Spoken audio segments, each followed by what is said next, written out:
முதல் இரவு வரை ஓய்வில்லாமல் பணத்திற்காக ஓடிக்கொண்டிருக்கிறோம்.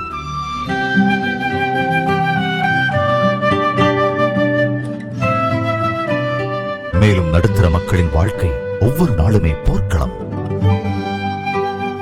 அதிலும் இன்றைய இளைஞர்களின் வாழ்க்கையோ இன்னும் குழப்பம். எதை படிப்பது வாழ்க்கையில் வெற்றி பெறுவதற்கு? பார்க்கும் வேலைக்கும் படித்த படிப்பிற்கும் ஏற்ற சம்பளம் கிடைக்கிறதா? இன்றைய விலைவாசி உயர்வுக்கு ஈடாக சம்பளம் உயர்கிறதா? நமது வேலை எந்த அளவிற்கு நிரந்தரமானது? நாம் ஈடுபடும் வியாபாரத்தில் எதிர்பார்க்கின்ற லாபம் கிடைக்கின்றதா? ஒவ்வொரு நாளும் பெருகுகின்ற வியாபார போட்டியில் நம்மால் ஈடுகொடுக்க முடிகின்றதா?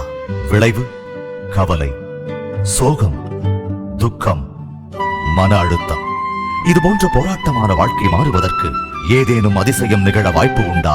உலகம் ஏற்கனவே 7 அதிசயங்களை பார்த்துவிட்டது. இது உங்களுக்கான 8வது அதிசயம்.